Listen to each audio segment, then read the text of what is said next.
महाभारत का लड़ाई में 18 दिन तक प्रमाण मिलेला कि लड़ाई भइल। बड़े बड़े वीर मारल गइलन, लेकिन दादा भीष्म जी के कहत रहलन गुरु द्रोणाचार्य बाण कसैया पर करा रहल बाड़न। आ जब दादा भीष्म करा रहल बाड़न, गुरु द्रोणाचार्य का वध हो गइल बा, तो कौरव दल का सेनापति के बनावल गइल? दुनिया जे के सूत पूत कर्ण कहल। जब कर्ण के सेनापति नियुक्त कइल गइल तो कर्ण का पास अमोघ रहल। ए भैया, जब कर्ण सेनापति बनल तो कर्ण का पास ऐसा अमोघ शक्ति रहल कि जे करे ऊपर चलाई ओकर जान बाची नहीं। आ कर्ण के खोजत रहल? अर्जुन के। अर्जुन के मारब, अर्जुन का मरते महाभारत का लड़ाई आसान हो जाई।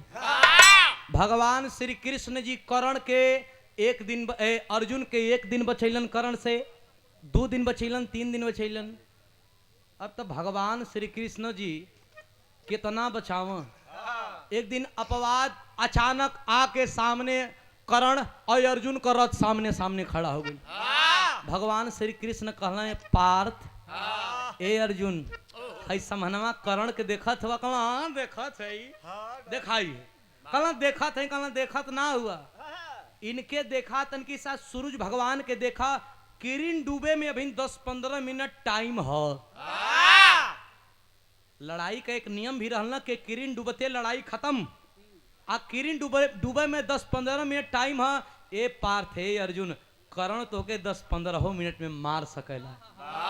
का बतियाओ थी महाराज, आप भगवान ही हमार आराध्य ही, बड़का बड़का वीरन के मारत देरी ना लगल है। कर्ण से डरा थे? कहना सुना, हमके मानत हुआ तो चुपचाप यही रथ के पीछे लुकाइल रहा, जबले किरण डूबी ना तबले बहरी निकली हा। ए भैया, भगवान का बात मान के वही में दुबकल हमन। कर्ण कलश की का ए प्रभु, जेकर रथवा हाकत हवा उनकर माई उनके दूध ना पियले है का? अब तो भीतरे से अर्जुन कथो का प्रभु, अब गरियो सुने को ही का? कहना भैया, जब गरिये सुनला से तुहार जान बच जाई तो आज गरिये सुना। कर्ण जान गई कि भगवान बहरी निकले ना दिया।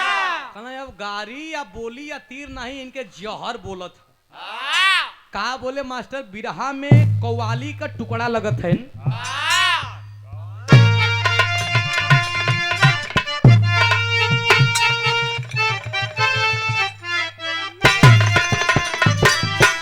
ये हमने का जमाना का पहले, हमारे जन्म का पहले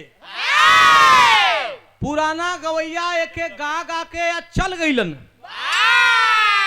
तू गा के चल जा। कहाँ भेजे तल सर? गंगा का ओह पा। हमें गंगा जी में मत कहिए, मारे लगा। भैया हम तुम लोग कहेंगे हाथ जोड़त हैं, ऐसे कि हाथे जुट सकेला और कुछ तो झूठी नहीं। अकेले ने वाला मन के बानी में 5-6 जने। कैसे मास्टर?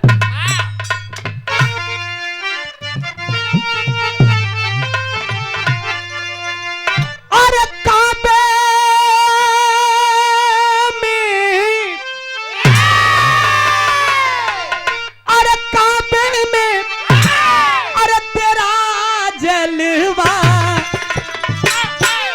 काशी में नजारा है। तेरा जलवा काशी में।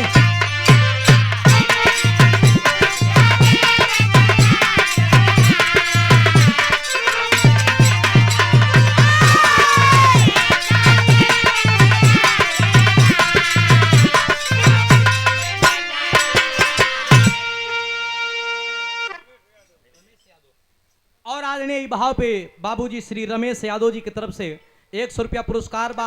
लेकिन अर्जुन के देख के कर्ण कहत बा कि बहरी ना निकल, इनकर माई इनके दूध नहीं खी पियले। का कहे मास्टर तनकी साहब?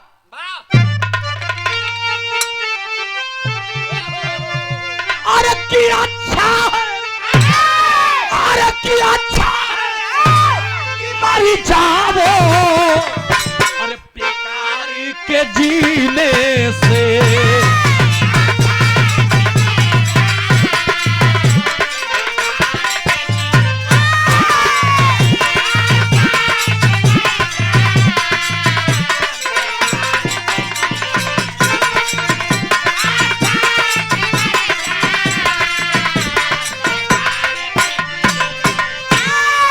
अरे कि अच्छा है कि मरी जावा, अरे बेकारी के जीने से, अरे बेकारी के जीने से, अरे पत्थर पे, अरे पत्थर पे, अरे उगे मोती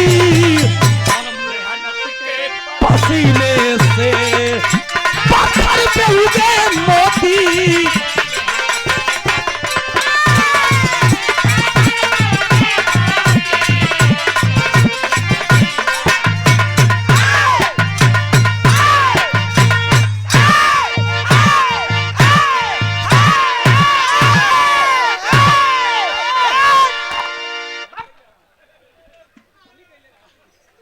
अड़सा में बन आदमी काली बा।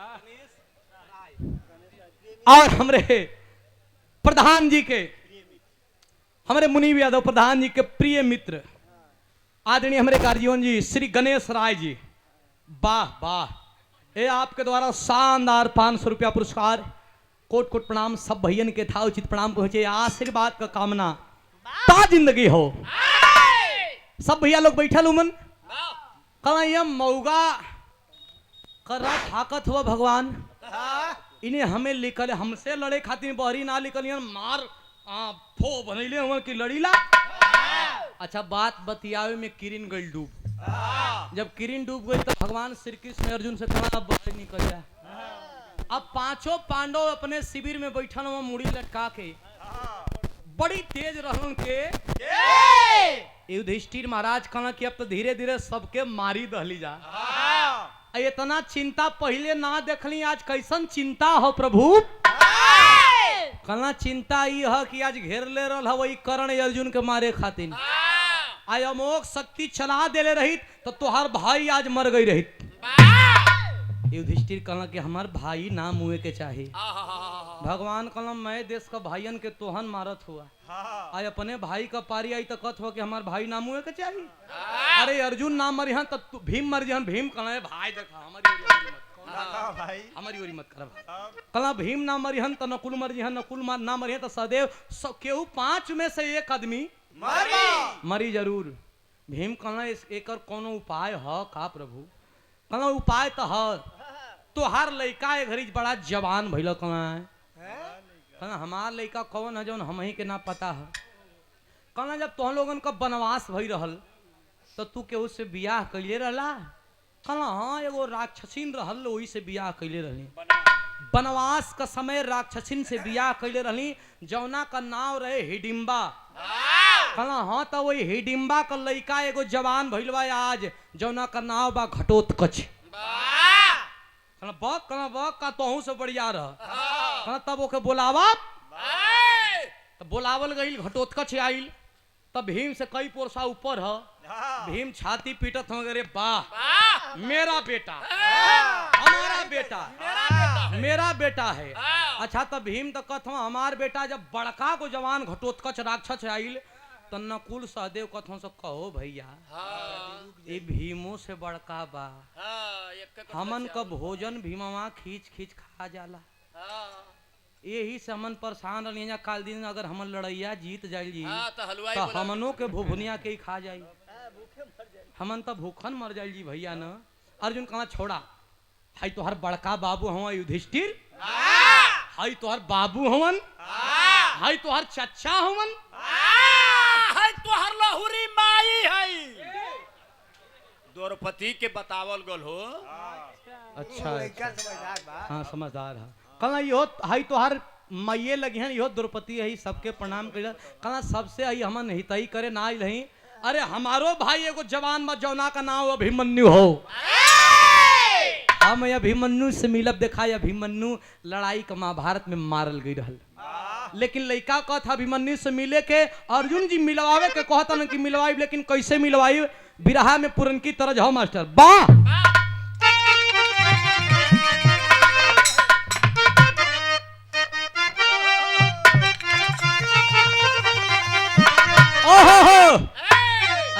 जब गवात रहल ई कुल तरज हमरे गुरुजी परशुराम गुरुजी का मुंह से मिश्री से भी मीठ लगे। परशुराम गुरुजी अपने जवानी में बड़ा मचल के गाँव है। कहा गंगा किनारे मोर बोले, अरे 1000 बार बोले, हमार पिया हमसे ना बोले।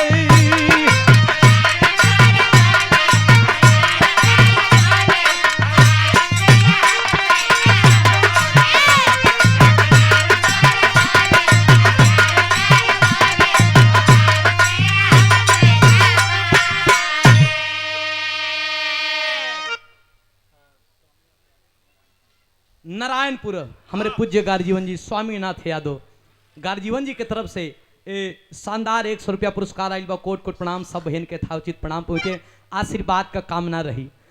अच्छा, बनारस का बुल्लू गुरु जी ई तरज का जवाब दा, शरीर एकदम पतरे हमारे नियन रहे। आज जब गवैया गा के बैठ जाता यही करिहाई पहान धके धीरे से खड़ा होके कहाँ कहाँ के सावरिया उड़ो उड़े राम, कहाँ जागा जागा भोले बाबा, कहाँ अरे गंगा जी के तनु नइबा, अरे गंगा जी के तनु नइबा, पतर क्रिया ना पैबर पतर क्रिया ना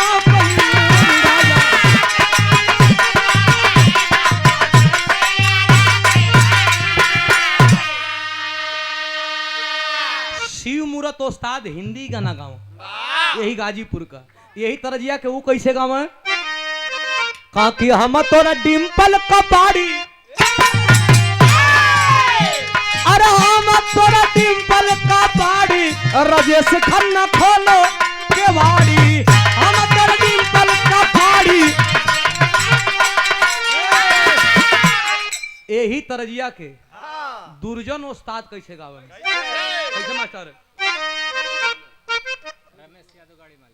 गाड़ी मालिक श्री रमेश यादव आज ने गार्जीवन जी की तरफ से पुरस्कार आइल बा। कोट कोट प्रणाम, बहुत बहुत दिल से धन्यवाद, आशीर्वाद का कामना। 100 रुपया पुरस्कार कैसे दुर्जन उस्ताद कहे ने बुलाया नारन्ना सब पाती,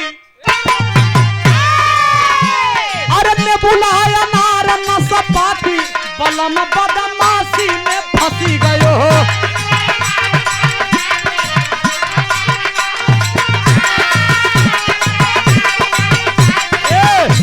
यही तरजिया के हमरे उस्ताद विजय लाल कैसे गावेलन, कहला भैंस सुअर हर जाई,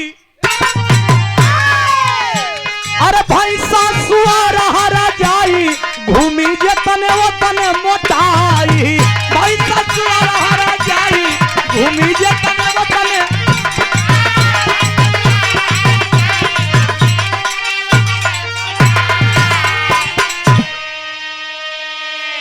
लेकिन बिरहा में भाव भाई अर्जुन बतावत पड़ा घटोत्कच के कि कहाँ भी मन्नू है।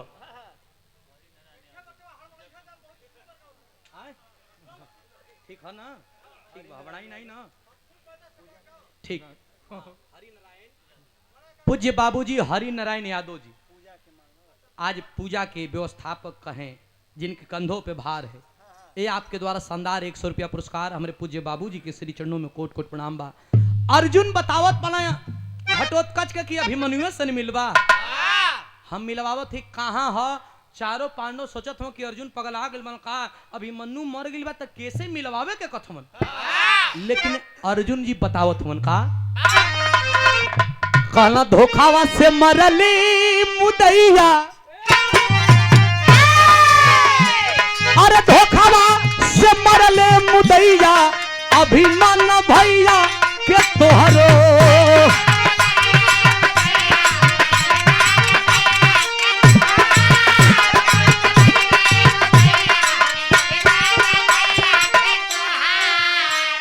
ए बेटा तोर भाई अभिमन्यु धोखा से मारल का, भाई हमार मारल गई कहला हाँ का कहे, बोले घटोत्कच अर्जुन पीड़ा खा के अरे भाई ले भाई ले चक्रव्यूह में फंस गई।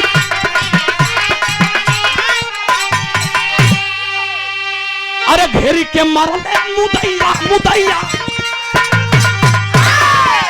अरे घेरी के मरले मुदैया भैया के तोहरो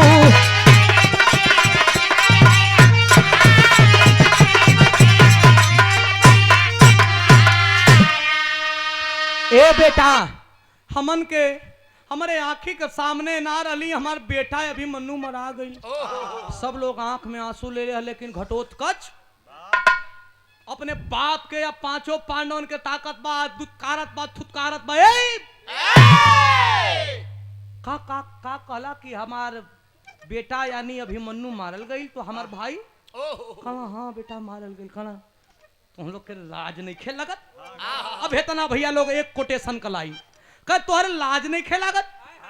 और हमार बाबू के 24 घंटा है मुस्का फुलावेलन कि 10,000 हाथी के बल हो कहो जेकरा बाह में 10,000 हाथी के बल रही ओकर बेटा मराई। एकरा मतलब इनकरा में चूहो इतना जोर नहीं है। गलत भीम नीचे मुड़ी के साइड हो गया कला हिनकर लइका मारल है इनकर नाम अर्जुन है। इनके उपमा देवल गइल बा कि धरती पर तोहसे बड़ा धनुर्धर कोई बाओ नहीं जेकर धरती पर सबसे बड़ा धनुर्धर रही ओकर बेटा मारल जाई। गलत गलत तोहर तीर चलावे का सहूर नहीं खे। अरे बाप रे बाप कलश की तुम लोग वीर बनेला वीर बनेला। 1 घंटा जवन हमके 2 दिन पहले ना बोलेला 1 घंटा में अगर महाभारत का संपूर्ण लड़ाई अगर ना खत्म कर दे रहती तो असल का पैदाइश नहीं। आंख में अंगार भर के उ घटोत्कच पांचों पांडवन से एक बात कहत बा का कहे मास्टर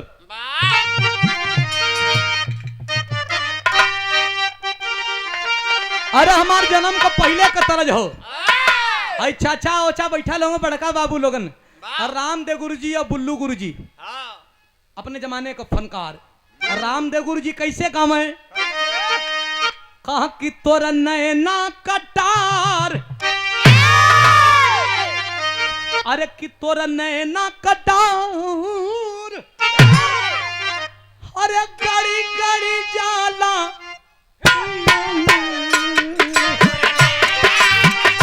गड़ी गड़ी जाला वाह वाह पुरन की वाह।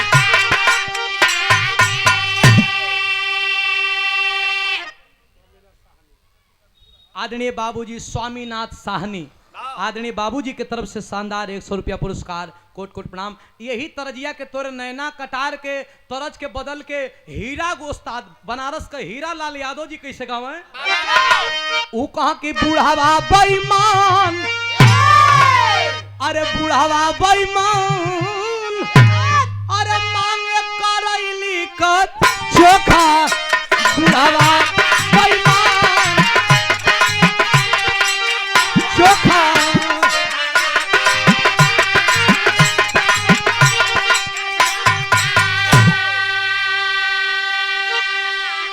लेकिन घटोत्कच पांचों पांडवन के कहत बात नहीं तैयारी रहे बाबू।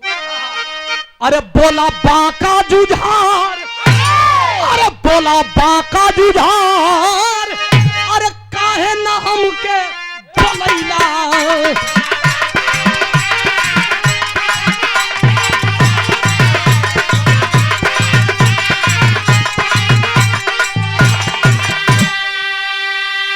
कला हमके बोलैले होता अब तो भगवान के मूर्छा संभाले के पर कि पांचों पांडवन के चापत है कहना ये बेटा तोहके बुलावल गइला सही समय पर आ समय से पहले केहू के कोनो काम करे का आदेश आज तोहके ए से बुलावल गइल है कि पांचों पांडवन के चापा नहीं। अरे जौन तोहार भाई का दुश्मन है जौन तोहार बाप का दुश्मन है जाके ओकर मस्तक काट के लिया बा आ तू हुआ राक्षस आ तू आज अगर एक दिन खातिर लड़ाई लड़ लेबा तो तोके एगो गौरव प्राप्त हुई। कौन गौरव आओ तो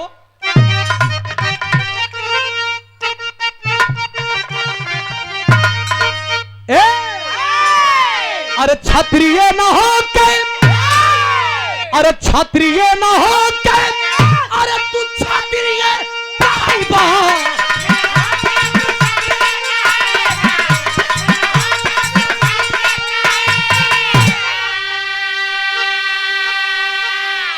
अरे जबकि समरिया में, अरे जबकि समरिया में अरे वीरता देखाई बा।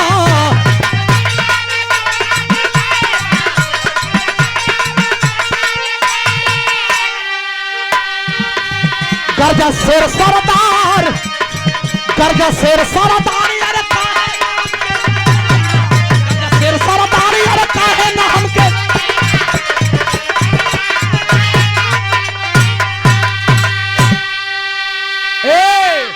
कितना भैया लोग हुआ, भगवान श्री कृष्ण कहला कि अर्जुन कितना बढ़ियार हो, कितना बढ़ियार नहीं। अब तोहार बाबू भीम कितना बढ़ियार हो, कितना बढ़ियार नहीं, यही जाए लोगन के कोसा मत। तू कितना बढ़ियार हवा, तू जाके पांचों पांडव की तरफ से कौरव दल का सेना की तरफ, कौरव दल का सेना से लड़ा, कल लड़प।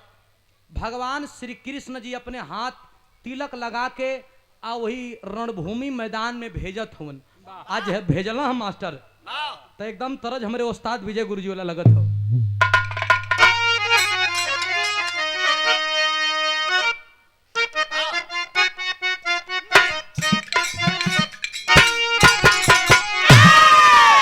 कोनो रवीना नियन मेहरारू माने उपमा देते ही तो लड़की है ओकर और हना रहले का कहे, बड़ा सटीक लाइन रहले। अरे गोरिया दिन भर कई के कटियो, गोरिया दिन भर कई के कटिया ले गे जनिया सिलवटिया पीछे अंगना मसन।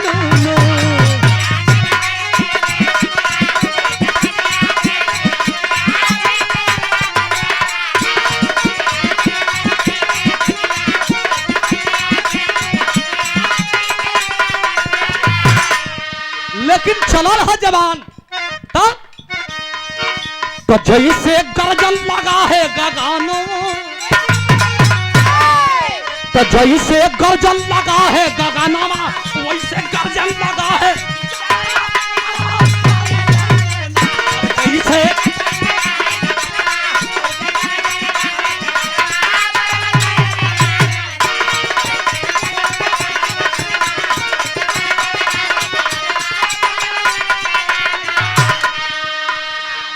आज जब पहुंचल बा जंगे मैदान में, घटोत्कच का हाइट देख के कौरव दल कहना रे भैया ये पांचों पांडव तो मराते ना रहना, ये छठवां कौन आयल।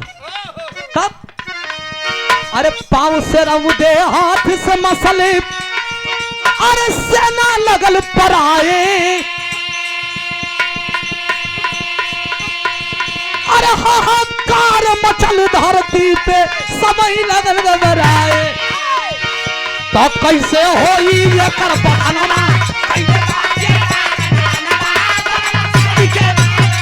अरे कैसे होई।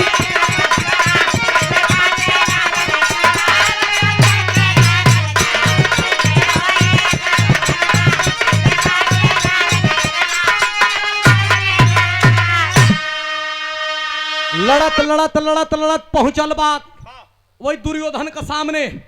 आज जब दुर्योधन के देखे तो एक हाथवा में 100 गो सैनिक के लेके लागल खेले। दुर्योधन का सही भैया, अरे के हुआ हो, कस के हम भीम पुत्र घटोत्कच। कहना तू के हुआ, कहना महाबली दुर्योधन।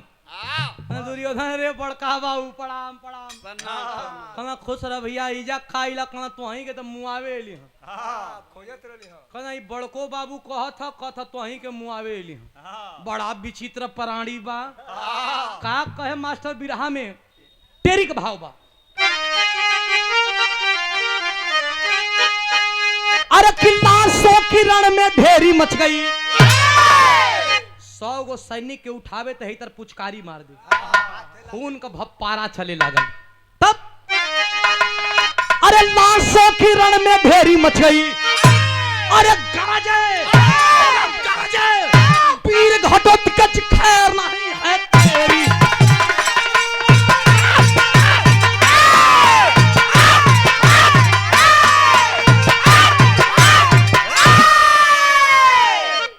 भीड़ घटोत्कच खैर नहीं है, तेरी लाशों की रण में ढेरी बच गई।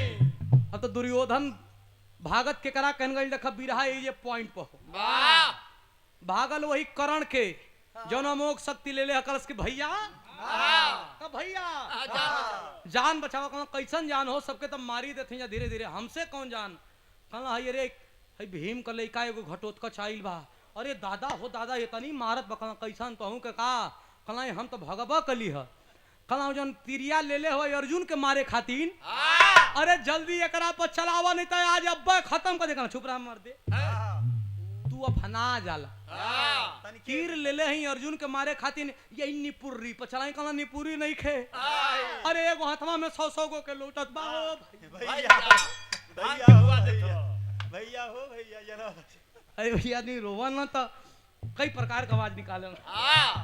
ए भैया जब आंख में आंसू लेके बार बार रिक्वेस्ट करत हो दुर्योधन की मारा जल्दी और करण कथ हो कि ना मारब तो तीर से खाली वही अर्जुन के मारब तक दुर्योधन चाल चलत है। कथ तीर ना चलईबा ये घटोत्कच पर हमारा शंका होता है। कहला कौन शंका होता? कहना शंका ये है कि तू पांचों पांडव से मिलल तो नहीं खा। अब देखा आंख में आंसू ले करके झरझर झरझर करण रोने लगा कि भैया तुम्हारे लिए मैंने क्या नहीं किया, तुम्हारे लिए अपमान का घूंट पी करके तुम्हारे साथ रहा हूं भैया, पांचों पांडवों से मिलने की लांछन लगा रहे हो। कहा हाँ हमार जान मरा था, हई इतना सेना के मार दला सा, तू कहते तीर ना चलाई तो के करा ऊपर चलाई बा, हमन मर जाई तब अर्जुन के मार के का करबा, हमन मर जाई तब का करबा। का कहे मास्टर बिरहा में तरज बड़ा कचकचवा लगत बा। अरे हाँ लगा बा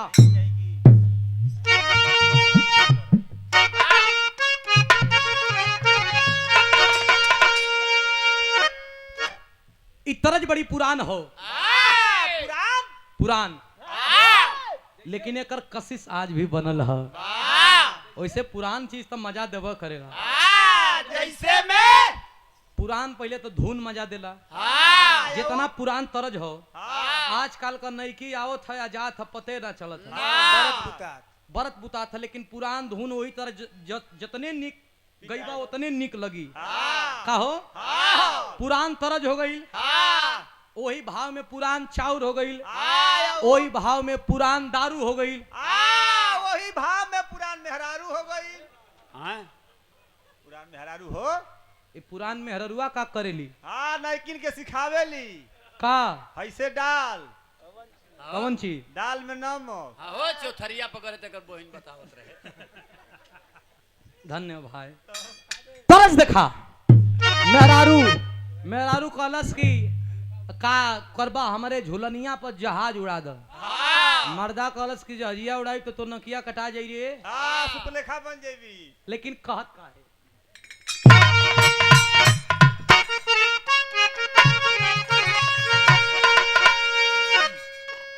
भैया आइए नंदलाल।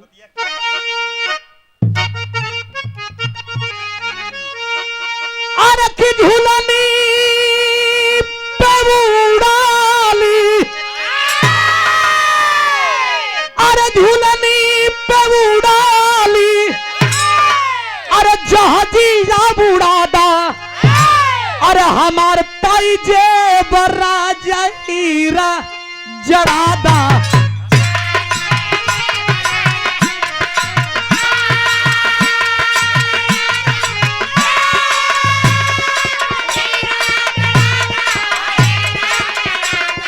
हमार पाइजे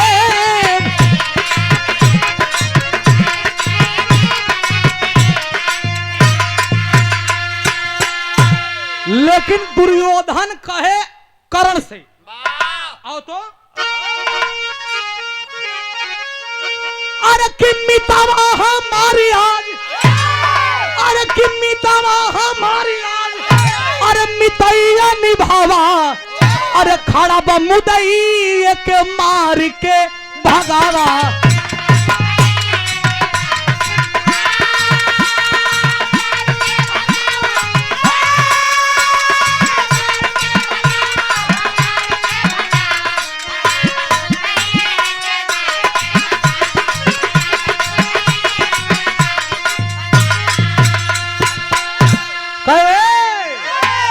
अरे नाही तो हमनी के देई मुआई, अरे के करा खातिन बोला करबा लड़ाई।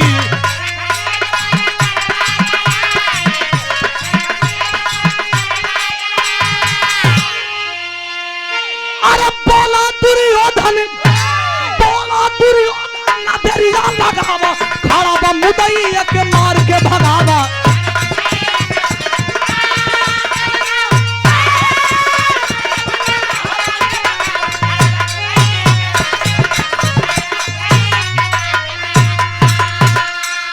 मारा तीर, अब तो देखा बिरहा फंस गई ले जे, आंख में आंसू लेके कलश की दुर्योधन अर्जुन के मारे वाला तीर एक घटोत्कच पर तो चलावत है, लेकिन तीर चलैला के बाद एक बात ख्याल रहे, अर्जुन जियत रही हाँ तो तू कब्बो लड़ाई जीतब अरे मर्द हमन हिकवा से मार के जीत जाई जी, पहले एके मुआवत देखा निकाल करके तीर आंखों में आंसू लिया है, आ वही घटोत्कच के तरफ तानत बा, आंख में आंसू भर के। कैसे ताने भैया?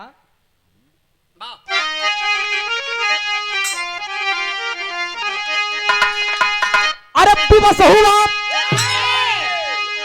बड़ी गति की है, ठीक है इनकी से बढ़ जीता, ठीक है।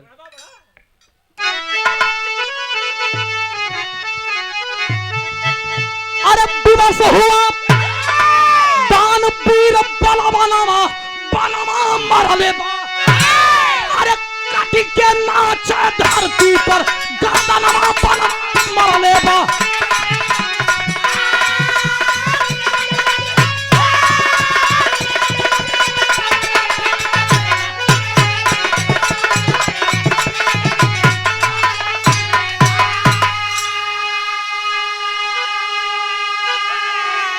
अरे दुष्ट दुर्योधन मगन हुआ, सोच में डूबल हो, अरे क्या करे बल पे होई लड़ाई, अंतिम आस पा बूझल हो।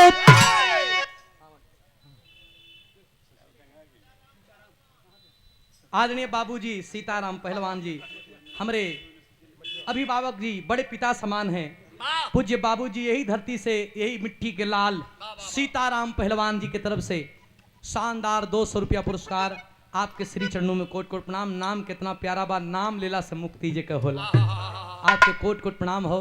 देखा दुर्योधन हंसत हो, घटोत्कच के ऊपर तीर चलल बा तो तीर से है गर्दनिया कट के धूर में लोटत बा ये भैया, और दुर्योधन हंसत बा कि मार दलीजा मार दलीजा मार दलीजा। अरे ये हर आंख में आंसू ले ले बारण करण कि कैसन ई दशा दिशा हो गई। ओहर भीम का सोचत हूं मास्टर, अरे चले सलासन बान समर तलवारिया बनवा मरले के नाचे या बनवा मरले बा।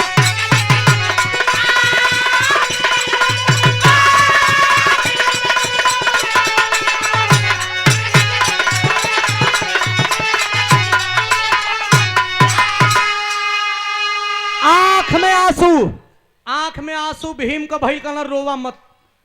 अगला दिन भगवान श्री कृष्ण अर्जुन से कहना कि तुहार तीर का जवन डर रहू खत्म हो गई, आज करण से तुहरा आमना सामना का लड़ाई बा। हमरे गुरुजी विजय लाल एगो बिरहा गइल रहन कि कोई अर्जुन कहाने वाला नहीं, लेकिन अर्जुन का लड़ाई जब करण से भयल चलल हमन भगवान समझावत पड़न कि तुहार खतरा टल गइल ह। अब तुहार गुरु कितना तोके सिखैले हमन, तुहार करेजा में कितना खून ह आज पता चली। बतावत का हो मास्टर बिरहा में आल्हा का भाव हो।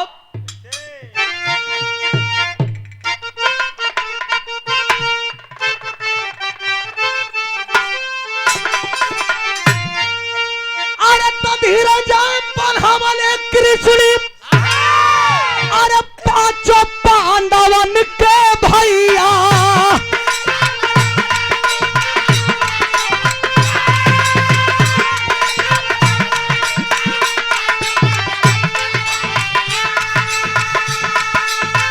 करण और अर्जुन के छिड़ल संग्राम।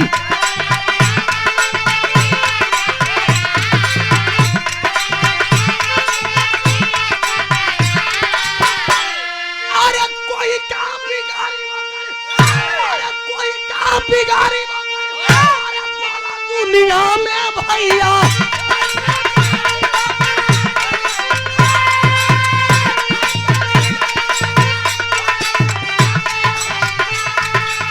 और रथिया बज करे बैठे हो घनश्याम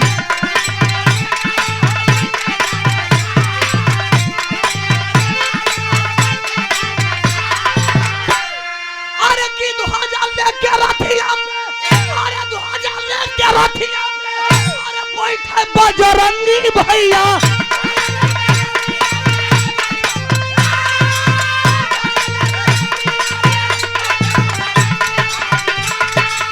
पूरा होई दिलावा के आज इंतकाम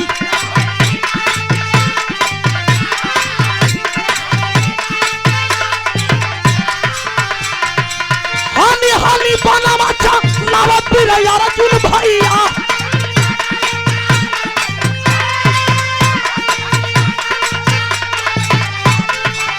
तो के सिखावले का गुरु परशुराम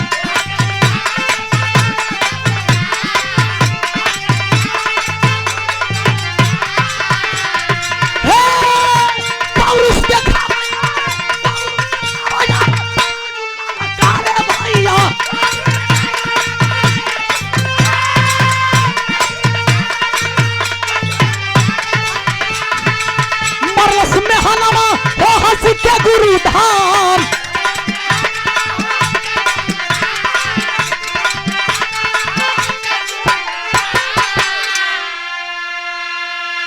लड़ाई के मैदान में अर्जुन और कर्ण आमने सामने हो रहे हैं। भगवान कहला आज जरा मत अंतिम लड़ाई लास्ट लड़ाई हो। इतना भैया बिरहा सुने वाला बैठल हुआ। अर्जुन जब तीर चलावे अर्जुन जब कर्ण के तीर चलावे तो कर्ण का रथवा 100 हाथ पीछे चल जा।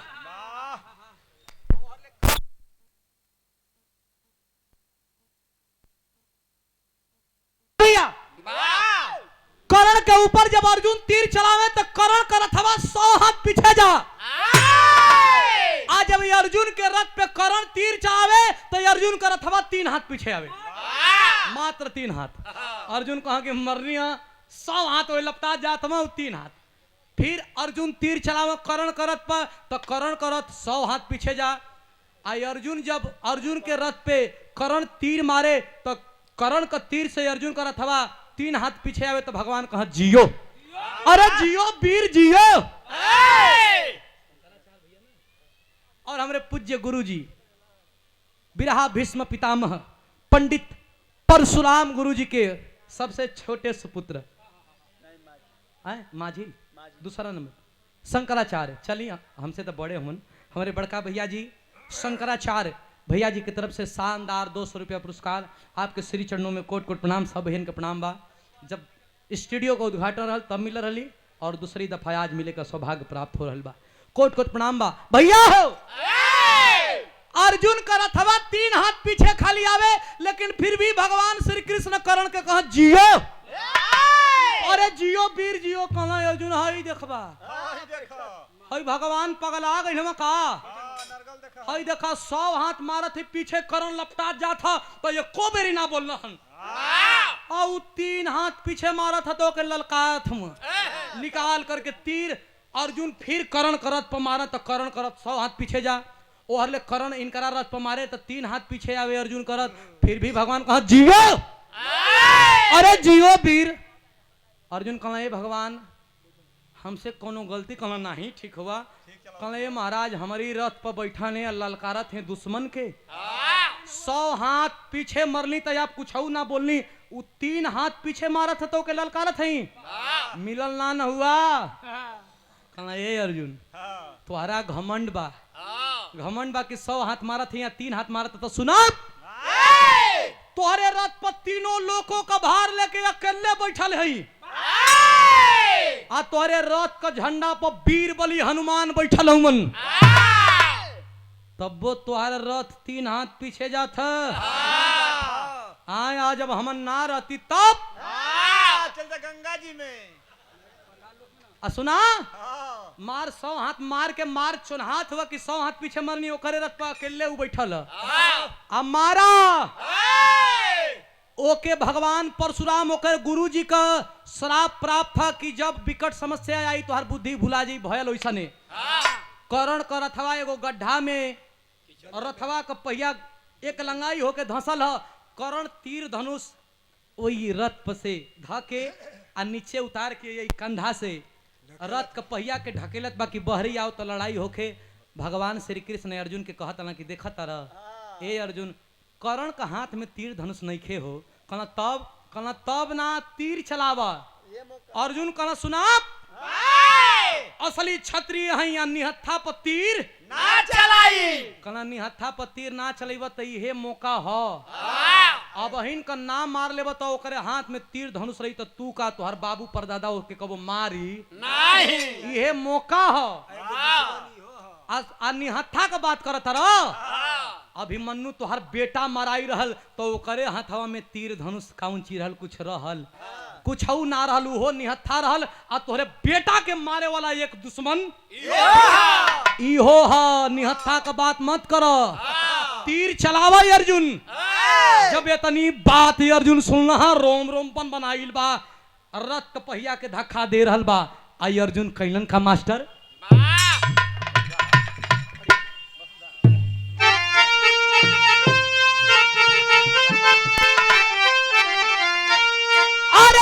वसुधा पिए लहू अरे की बाजली बम विजय के बजना अरे की विजय भइले बलवा नवा हो कुंती के लालाना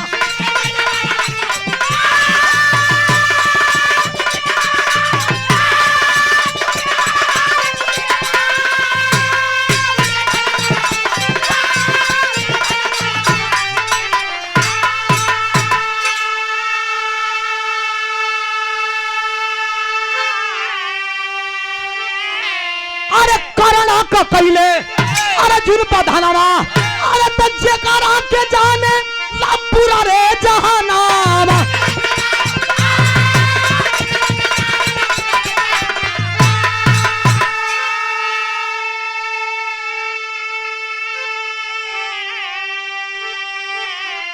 अरे किरो में मित्र बिन मित्र आज भइला सपना अरे की विजयी भइला बलवा नवा हो कुंती के लालाना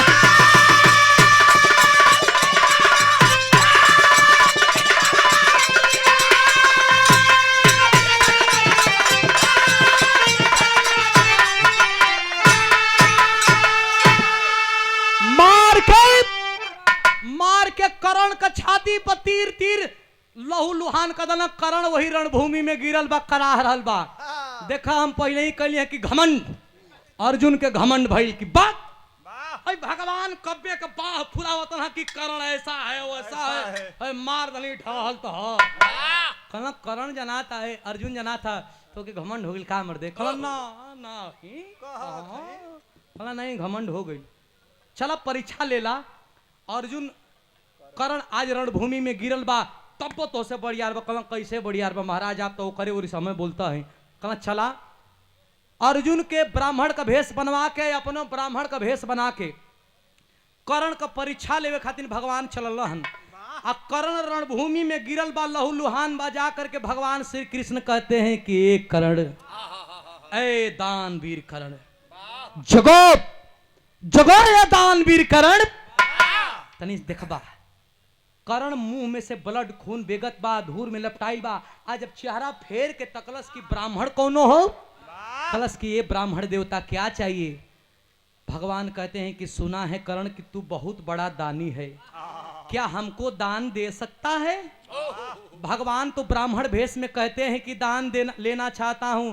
कर्ण हाथ जोड़ करके आंखों में आंसू लेकर के कहता है कि ये ब्राह्मण हमारे पास देने के लिए कुछ नहीं है हमारे पास देने के लिए कुछ नहीं है मेरे घर पे चले जाओ। कहना नहीं नहीं तुम्हारे पास है लेकिन तुम देना नहीं चाहते हो। कर्ण कहता है कि ये ब्राह्मण मेरे पास क्या देने के लिए है। भगवान ब्राह्मण भेष में कहते हैं कि तुम्हारा एक दांत सोने का है। एक कर्ण दान देना चाहता है तो एक दांत मुझे दे दे। कर्ण को ज्ञात हुआ कि हाँ एक दांत मेरा सोने का है लेकिन ये टूटेगा कैसे। ए ब्राह्मण मैं तुमको दान दे दूंगा, लेकिन मेरा हाथ पांव चलने की स्थिति में नहीं है, इतना तीर लग चुका है। इस रणभूमि में कहीं से एक पत्थर ला करके दे दो, मैं पत्थर से अपना दांत तोड़ करके तुझको दे दूंगा। परीक्षा लेने पहुंचे हैं भगवान श्री कृष्ण, कहते हैं कि क्या रे कर्ण, तुम हमसे बिगारी गुलामी करवा करके दान देगा? तू तेरा दांत है, तुझको देना है तो दे, मैं तुझको पत्थर ला करके दूंगा, तुम तोड़ेगा तो मैं दान ऐसे नहीं एक्सेप्ट करूंगा, मैं नहीं स्वीकार करूंगा। अगर तुमको देना है तो तुम पत्थर अपने से लाओ, कहीं से लाओ मुझे नहीं पता। बाहरे कर्ण बाह, तीर लगा है, लेकिन केहुनी के बल, पेट के बल रेंगते रेंगते आंखों में आंसू लेकर के कर्ण जा करके एक पत्थर ले करके यही सोने का दांत तोड़ करके भगवान श्री कृष्ण को कहता है कि ब्राह्मण लो ब्राह्मण। लेकिन परीक्षा लेने गए हैं भगवान श्री कृष्ण, कहते हैं कि क्या रे कर्ण, तुमको कोई नहीं बताया कि ब्राह्मण को झूठा दान नहीं दिया जाता, नहीं दिया जाता? तू मुझे झूठा दान दे रहा है, तेरा झूठा दान मैं नहीं लूंगा, इसे धो करके लाओ। अब तो आंख में आंसू भर लिया कर्ण की, कैसे क्या करूं, यहाँ पानी भी नहीं है। कहता है कि आपको मैं धो करके दूंगा, ये ब्राह्मण मेरी तीर धनुष अगल बगल कहीं परी होगी, ला करके दे दो। भगवान कहते हैं हंस करके कि क्या रे कर्ण, आखिर लास्ट में मुझसे तुम गुलामी करवा कर मानेगा? तुमको दान देना है तो दे, या नहीं देना है तो मत दे, तुम्हारी गुलामी मैं कभी नहीं करूंगा। आखिरकार बाबूजी पुनः घुटने के बल, पेट के बल रेंगते रेंगते जा करके अपना तीर धनुष उठा करके कर्ण बाहर कर्ण इस दांतों से प्रतंचा चढ़ा करके धरती में छेद कर दिया। पानी का भप्पारा जब निकला, वही पनिया से हो बाबू कर्ण दंतवा धो के और भगवान को कहता है लीजिए प्रभु, लीजिए ब्राह्मण। जब इतनी भक्ति देखना भगवान श्री कृष्ण प्रसन्न होकर असली भेष में आते हैं, कहते हैं मांग ले रे कर्ण, मांग ले, तुम्हारी भक्ति से मैं प्रसन्न हूं कर्ण, मांग ले। कर्ण जब रूप में देखा साक्षात नारायण को तो कहता है कि अरे प्रभु, मरते वक्त आप किसी के जबान पे नहीं आते हैं, हमारे सामने आए हैं, मुझे कुछ नहीं चाहिए, लेकिन फिर भी देना चाहते हैं। तो हम कुंवार माई का बेटा हैं, हमारा लाश जरे प्रभु, तो कहीं कुंवार जगह पर, कोर जगह पर, जहां कोनो घटना दुर्घटना न होखे, कहूं केहू जरावल न गई होखे। भगवान तथास्तु कह के तो चले गए, लेकिन भैया हो लसिया लेके कर्ण को पूरा सृष्टि पर घूमे लगलन, दुनिया में कहीं कुंवार जगह ही नहीं खे, कहीं न केहू मरल बा, हेराइल बा, कुछ कुछ भइल बा। भगवान तब बड़ा दोचित पड़ल कि का हमार वरदान पूरा ना होई का। लेकिन भगवान घूमत घूमत यही गुजरात का ताप्ती नदी का किनारे अइलन, ओइजा कुंवार जगह बा, जमीन बा, लेकिन केतनी बा, सुई गाड़े भर, सुई गाड़े भर जमीन बा। बाहरे भगवान वही सुई गाड़े भर जमीन में एगो सुई मंगवा के सुई गड़वैलन, आ सुई के ऊपर अपन हथेली रखलन, हथेली के ऊपर चीता सजवैलन, और चीता के ऊपर कर्ण का लाश रख के जलैलन, देहल वरदान पूरा कैलन। बोलिए वृंदावन बिहारी लाल की, देहल वरदान पूरा कैलन। तब गुरु बिहारी, गुरु गणेश, गुरु राम लाल गुणकारी, अरे स्वर्ग गए चंद्रिका कवि, अरे बच्चन जी बने पुजारी।